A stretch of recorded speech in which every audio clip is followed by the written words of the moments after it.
Hello dear students of class 12th। हमारा जो chapter चल रहा था उद्विकास वाला, इवोल्यूशन वाला, उसमें मैं आप लोगों को उद्विकास के प्रमाण मतलब एविडेंसेस ऑफ इवोल्यूशन मैं आपको समझा रहा था। उसमें हम लोगों ने बायोलॉजी की एक जो ब्रांच होती है तुलनात्मक आकारिकी और शारीरिकी, मतलब कंपैरेटिव मॉर्फोलॉजी एंड एनाटॉमी, उससे रिलेटेड क्या एविडेंस थे उसके हम लोगों ने क्वेश्चन लास्ट टाइम डिस्कस किए थे। आज मैं आप लोगों को उद्विकास के जो प्रमाण हैं, एविडेंस ऑफ इवोल्यूशन है, वो आज हम लोग पेलियंटोलॉजी से समझेंगे। पेलियंटोलॉजी या जीवाश्म की, मतलब पेलियंटोलॉजी के बारे में आप सबसे पहले तो समझे कि पेलियंटोलॉजी क्या है और इससे रिलेटेड का क्वेश्चन परीक्षा के अंदर आ सकते हैं, मतलब इस कॉन्सेप्ट में से। तो इसमें से मैं आपको 2-3 क्वेश्चन जो हैं जो परीक्षा के अंदर पूछे जा सकते हैं वो आपको बताऊंगा। एक तो आपको पहले तो पेलियंटोलॉजी का या जीवाश्म की का अर्थ पता होना चाहिए, तब तो आप इस कॉन्सेप्ट को समझ पाएंगे। पेलियंटोलॉजी या जीवाश्म की जो होती है वो बायोलॉजी की एक ब्रांच है, मतलब जीव विज्ञान की एक शाखा है, और इस ब्रांच में हम लोग जीवाश्मों का अध्ययन करते हैं। वी स्टडी द फॉसिल्स, ठीक है ना। तो क्या डेफिनेशन हो जाएगी, जीव विज्ञान की वह शाखा जो जिसमें जीवाश्म का अध्ययन किया जाता है उसे जीवाश्म की या पेलियंटोलॉजी कहते हैं। इंग्लिश में क्या हो जाएगी, the branch of biology deals with the study of fossils is known as palaeontology. फिर इसकी 2 सब ब्रांच होती है, क्योंकि फॉसिल प्लांट के भी ऑब्टेंड होते हैं और फॉसिल एनिमल के भी प्राप्त होते हैं, मतलब जंतुओं के भी जीवाश्म हमें प्राप्त होते हैं और पेड़ पौधों के भी जीवाश्म हमें प्राप्त होते हैं। तो जो प्लांट होते हैं, प्लांट फॉसिल का या पादप जीवाश्मों का जो अध्ययन है वो कहलाता है आपका पेलियोबोटनी, मतलब पादप जीवाश्म की। और जो जंतुओं का जीवाश्म का अध्ययन करते हैं उसको हम लोग कहते हैं पेलियोजूलॉजी, है ना, या जंतु जीवाश्म की। अब हमारी ये जो ब्रांच है बायोलॉजी की, हमें इवोल्यूशन के किस टाइप से एविडेंस अवेलेबल करवाती है और उससे रिलेटेड क्या क्वेश्चन हमें परीक्षा के अंदर पूछेंगे, उस मुद्दे पे हम लोग आते हैं। इस पार्ट में से एक बहुत इंपॉर्टेंट क्वेश्चन अनेक बार परीक्षा में पूछा गया है, वो है आर्कियोप्टेरिक्स से रिलेटेड। आर्कियोप्टेरिक्स जो है एक एनिमल का फॉसिल था, मतलब जंतु का एक जीवाश्म था जो जर्मनी में एंड्रियास वेगेनर एक साइंटिस्ट थे, उनको प्राप्त हुआ और उन्होंने ये बताया कि ये एक ऐसी मिसिंग लिंक थी, मतलब जो मान के चलना एक ऐसा एनिमल रहा होगा उस समय, उस ईरा में जब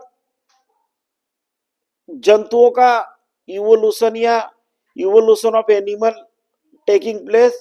तो उन्होंने बताया कि इस एनिमल के अंदर 2 अलग अलग ग्रुप ऑफ एनिमल के कैरेक्टर उन्होंने बताए। तो जब ऐसा कोई एनिमल या ऐसा कोई ऑर्गेनिज्म हमें प्राप्त होता है जिसमें 2 अलग अलग ग्रुप ऑफ ऑर्गेनिज्म के कैरेक्टरिस्टिक्स होते हैं, तो उससे हम लोग बोलते कनेक्टिंग लिंक, हिंदी में बोलते संयोजक कड़ी। ये प्रश्न परीक्षा के अंदर बहुत बार आया है, बहुत बार ऐसा प्रश्न पूछा उन्होंने कि संयोजक कड़ी क्या है, what is connecting link, give example, उदाहरण लिखिए, है ना। या कभी कभी वो पूछते हैं सरीसृप व पक्षी के बीच की संयोजक कड़ी का नाम लिखिए, write the name of connecting link between reptile and birds.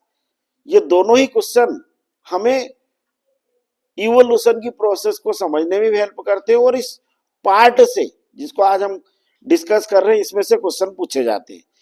तो मैंने अभी आपको कनेक्टिंग लिंक है संयोजक कड़ी की तो डेफिनेशन बताई मैंने आपको कि ऐसा ऑर्गेनिज्म जिसमें दो डिफरेंट ग्रुप ऑफ ऑर्गेनिज्म के या दो अलग अलग स्पीसीज के कैरेक्टर एक ही ऑर्गेनिज्म में मिलते हैं, एक ही जीवधारी में पाए जाते हैं, तो उसे हम लोग उस दो अलग अलग ग्रुप ऑफ ऑर्गेनिज्म के बीच की कनेक्टिंग लिंक कहते हैं, संयोजक कड़ी कहते हैं। इसका हम लोग 11th में पढ़ते, जैसे वायरस, वायरस को हम लोग नॉन लिविंग और लिविंग के बीच की कनेक्टिंग लिंक मानते हैं, मतलब निर्जीव और सजीव के बीच की संयोजक कड़ी। उसी टाइप से युगलिना हम उसे कनेक्टिंग लिंक मानते हैं एनिमल और प्लांट के बीच की, मतलब जंतु और पादप के बीच की। इसी टाइप से हम लोग एक एनिमल और होता है पेरिपेटस, उसे हम लोग कनेक्टिंग लिंक मानते हैं फाइलम एनिलिडा और आर्थ्रोपोडा के बीच की। उसी टाइप से एक एनिमल होता है आपका आर्क्योप्टेरिक्स, ये कनेक्टिंग लिंक है रेप्टाइल और बर्ड्स के बीच की, मतलब सरीसृप और पक्षी के बीच की। तो ये कुछ ऐसे कनेक्टिंग लिंक है। इसी टाइप से लंग्स फिशेस होती है, पेरी प्रोटोप्टेरस एक लंग फिश होती है, ये प्रोटोप्टेरस लंग फिश होती है।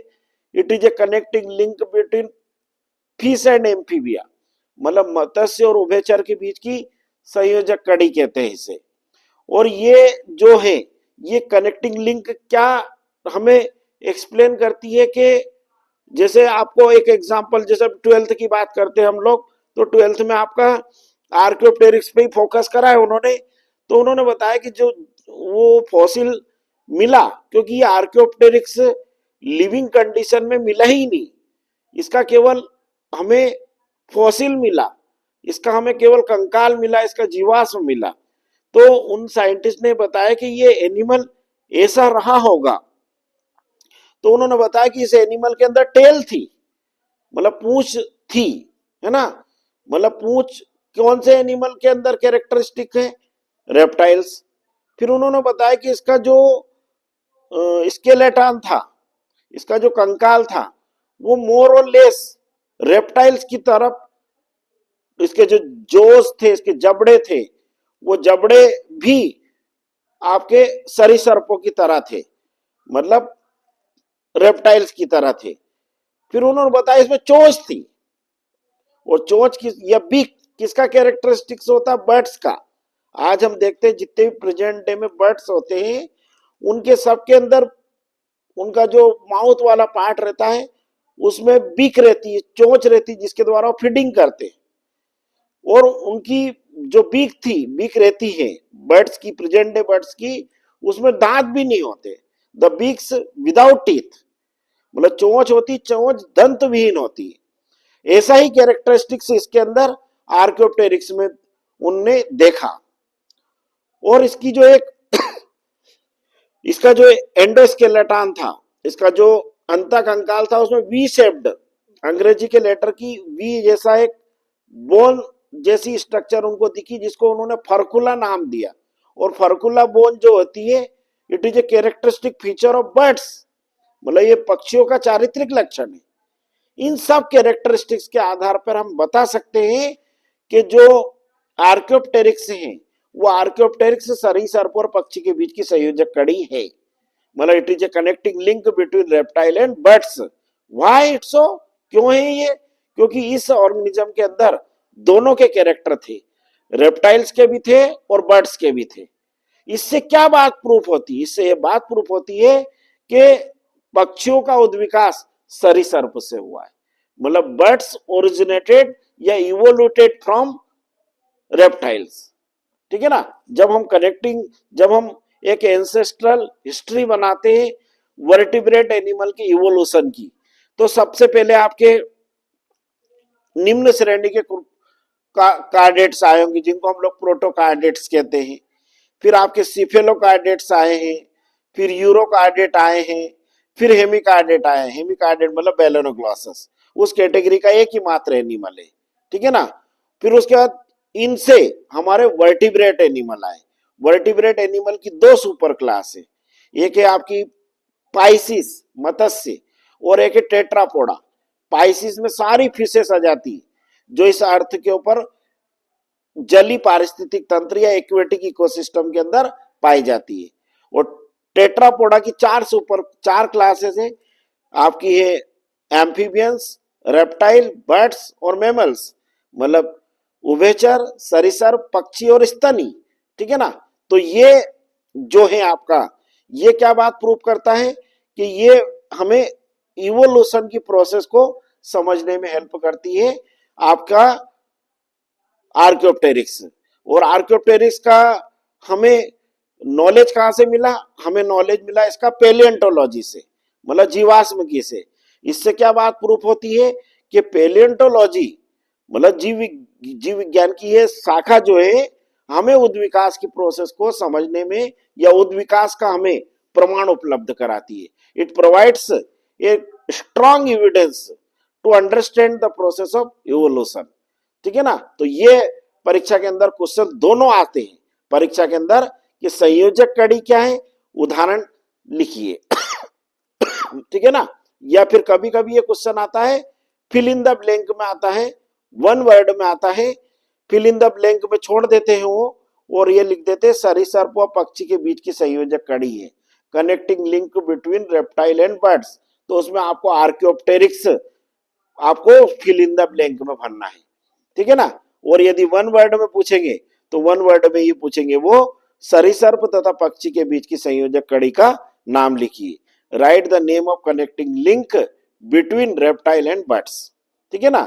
इसके अलावा पेलियंटोलॉजी से और हमें क्या इवोल्यूशन में हेल्प मिली कि इसके द्वारा हमें जो अलग अलग टाइप के फॉसिल प्राप्त हुए, अलग अलग टाइप के जो जंतुओं के और पादपों के जो जीवाश्म प्राप्त हुए, उसके बेसिस पर साइंटिस्ट लोगों ने पास्ट से लगा के प्रेजेंट तक, मतलब आदिकाल से लगा के वर्तमान काल तक का एक टाइम स्केल तैयार किया। इस टाइम स्केल को हम लोग भूवैज्ञानिक समय सारणी या जियोलॉजिकल टाइम स्केल कहते हैं। जैसे आज हम प्रेजेंट डे में टाइम को मानते हैं पूरे, जैसे टाइम की बड़ी है हावर्स, हावर्स के बाद मिनट, मिनट के बाद आपका सेकेंड्स, उसी टाइप से उन्होंने पास्ट से लगा के जो प्रेजेंट है उसको उन्होंने अलग अलग समय की अलग अलग अवधि में बांटा। मतलब जब नो लाइफ एरिया से जो आज, मतलब जो हमारा इतना बड़ा लिविंग वर्ल्ड हमारे सामने है, इतना बड़ा जो जीव जगत है, तो वो नो लाइफ से आज इतना बड़ा मतलब लिविंग वर्ल्ड कैसे इवोल्यूट हुआ, कैसे ये आया धरती पर, इसको उन्होंने पास्ट से लगा के प्रेजेंट तक का पूरा समय है, इसको एक समय अवधि में एक टाइम स्केल में फ्रेम करा। और वो टाइम स्केल में फ्रेम करने का के लिए उन्होंने फॉसिल्स की, उन्होंने अलग अलग समय में जो उनको जीवाश्म प्राप्त हुए प्लांट और एनिमल के, उनके बेसिस पर ये टाइम स्केल तैयार की। इस टाइम स्केल को हम लोग भूवैज्ञानिक समय सारणी या अंग्रेजी में जियोलॉजिकल टाइम स्केल कहते हैं। इस भूवैज्ञानिक समय सारणी से रिलेटेड एक क्वेश्चन परीक्षा के अंदर हमेशा पूछा जाता है, ठीक है ना। तो इस टाइम स्केल में पूरा में पास्ट से लगा के प्रेजेंट तक का पूरा जो टाइम स्केल है उसको 6 बड़े इरा में बांटा गया है, 6 बड़े महाकल्पों में बांटा गया है। ये 6 महाकल्प या 6 जो इरा थे ये कौन कौन से थे? एक इरा था आपका एजोइक, फिर उसके बाद था आर्कियोजोइक, फिर उसके बाद था आपका प्रोटीरोजोइक, फिर उसके बाद था पेलियोजोइक, फिर उसके बाद था मीसोजोइक, और अभी जो प्रेजेंट में चल रहा है वो है आपका सीनोजोइक, ठीक है ना। सीनोजोइक इरा, जिसको कि हम लोग इरा ऑफ मैन कहते हैं, मतलब मानव का महाकल्प कहते हैं। मतलब अभी इस अर्थ के ऊपर सबसे डोमिनेंट एनिमल, सबसे प्रभावी जंतु मनुष्य है। और यदि अगर प्लांट में अगर आप बात करें कि प्लांट में भी गोल्डन पीरियड किसका चल रहा है, तो प्लांट में गोल्डन पीरियड चल रहा है एंजियोस्पर्मिक प्लांट का, आवृत बीजी पौधों का, जिसमें आपके डाइकोट्स और मोनोकोट्स आ जाते हैं, द्विबीजपत्री और एक बीजपत्री पादप आ जाते हैं। तो इस पूरे जो आपका टाइम स्केल है, इस टाइम स्केल के को 6 ईरा में बांटा है। तो ये भी क्वेश्चन आ जाता है कि भूवैज्ञानिक समय सारणी को कितने महाकल्पों में बांटा गया है, कितने ईरा में बांटा गया है। तो ईरा ईरा टोटल 6 है। और जो कभी कभी वन वर्ड में क्वेश्चन पूछ लेते हैं कि आधुनिक महाकल्प का नाम लिखिए, write the name of modern era. तो जो आधुनिक महाकल्प चल रहा है वो इस आधुनिक महाकल्प का नाम होता है सीनोजोइक ईरा। जब ये सीनोजोइक ईरा चला जाएगा तो फिर नया ईरा आ जाएगा, वो नया ईरा रहेगा मॉडर्न, और ये पास्ड हो जाएगा। ठीक है। और ये आपको क्रम से याद होना चाहिए, मतलब सीक्वेंस से याद होना चाहिए, क्योंकि ये एक के बाद एक ग्रेजुअल आए। ऐसा नहीं कि ऑल ऑफ सडन पहले जैसे एजोइक ईरा आया, फिर आर्कियोजोइक, फिर प्रोटीरोजोइक, फिर पेलियोजोइक, फिर मीसोजोइक, और आज जो चल रहा है वो सीनोजोइक ईरा चल रहा है। ठीक है ना। और ये सब जो टाइम स्केल तैयार किया, इस टाइम स्केल में उन्होंने जो टाइम की जो बड़ी स्केल, बड़ी जो पीरियड था उसको उन्होंने माना ईरा। ईरा को बांटा उन्होंने पीरियड्स में, मतलब ईरा को बांटा, महाकल्प को बांटा उन्होंने काल में, और फिर उसके बाद पीरियड्स को बांटा उन्होंने इपोक्स के अंदर। तो ईरा, पीरियड्स और इपोक, ठीक है ना, ये आपको याद होना चाहिए। तो ये जियोलॉजिकल टाइम स्केल भी हमारी किसकी मदद से तैयार हुई? पेलियोंटोलॉजी की मदद से तैयार हुई। और इस जियोलॉजिकल टाइम स्केल से मैंने आपको बताया 2 क्वेश्चन परीक्षा के अंदर आते हैं, और ये क्वेश्चन पूछते कि टोटल टाइम, टोटल ईरा कितने हैं, और मॉडर्न ईरा या आधुनिक महाकल्प का नाम क्या है। ठीक है ना। या कभी कभी वो क्वेश्चन पूछ लेते हैं कि घोड़े का उद्विकास, क्योंकि आपने एनसीईआरटी की बुक में हॉर्स का इवोल्यूशन बहुत डिटेल से दे रखा है। तो हॉर्स का इवोल्यूशन और ह्यूमन बीइंग का इवोल्यूशन लगभग लगभग एक पैरेलल लाइन में चला, ठीक है ना, मतलब समानांतर क्रम में चला। तो हमारा जो इवोल्यूशन हुआ है वो सीनोजोइक ईरा में हुआ है, और अभी भी हमारा इवोल्यूशन चल रहा है।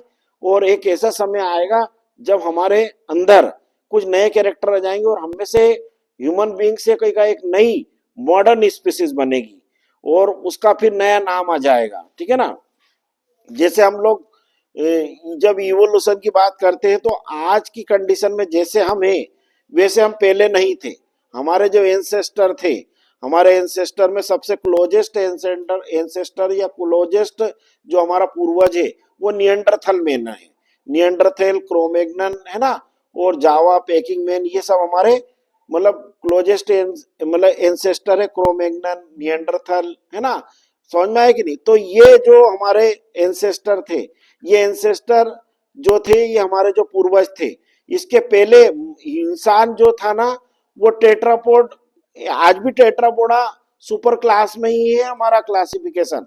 हम लोग ये जो हमारे अग्रपाद है, जिनको हम लोग फोर लिम्ब कहते हैं, इनकी मदद से हम लोग, जैसे आज कुत्ता चलता है, भैंस चलती है, इसी प्रकार से इंसान जैसे बंदर चलता है, इसी प्रकार बंदर जैसे थे हम लोग। और whole body is covered with hair with और आल्सो हैविंग ए टेल। हमें हमारा पूरा शरीर बालों से ढका था, और हमारे अंदर पूंछ भी थी। और ये जो आज मॉडर्न डे में जिनको हाथ कहते हैं, इनको हम लोग अग्रपाद के रूप में यूज करते थे, और पीछे की टांगों को, जो इनको हम टांगे कहते हैं, पैर कहते हैं, इनको पश्चपाद के रूप में या हिंड लिम्ब के रूप में यूज करते थे। और धीरे धीरे हमारा जब इवोल्यूशन हुआ, तो हम लोग इवोल्यूशन के दौरान पहले ऐसे चलते थे, फिर हम लोग धीरे धीरे धीरे धीरे हमारा इरेक्ट पोस्चर हुआ, हम सीधे खड़े होकर चलना चालू हुए। तो हमारे जो हाथ है, जो अग्रपाद, इनको हम हाथों के रूप में यूज करने लगे। तो ये हमारा जो अंगूठा है, इसकी पोजीशन भी अपोजिट हो गई। तो मैंने कहा ना, ये जितने भी हमारी बॉडी के अंदर चेंज आए, it does not occur in a single day, it takes millions of year. इसमें हमारे हजारों हजार लाखों वर्ष लग गए, और इस लाखों वर्ष की और हजारों वर्ष की इस इवोल्यूशनरी प्रोसेस के बाद आज हम जो मॉडर्न मैन, जिसको हम कहते हैं आधुनिक मानव, होमो सेपियंस, हमारा इवोल्यूशन हुआ है। ठीक है ना।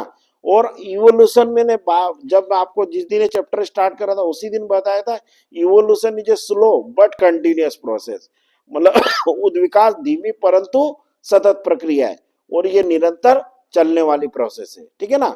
तो ये आप लोगों को आज के जो छोटे छोटे 3-4 क्वेश्चन है, एक तो आपका कनेक्टिंग लिंक वाला हो गया, संयोजक कड़ी वाला हो गया, आर्कियोप्टेरिक्स वाला हो गया, और ये टोटल ईरा कौन से हैं, कितने हैं, उनके 6 के नाम बताए मैंने आपको, और मॉडर्न ईरा का नाम बताया। ठीक है ना। इस जियोलॉजिकल टाइम स्केल में से और क्या क्या इंपॉर्टेंट क्वेश्चन हो सकते हैं वो हम लोग नेक्स्ट वीडियो में डिस्कस करेंगे। ठीक है ना। वीडियो को ज्यादा ज्यादा लाइक करें, शेयर करें, और 11th और 12th दोनों क्लास के बच्चे इस वीडियो को देखें क्योंकि ये दोनों ही सिलेबस में हैं। Okay, all the best.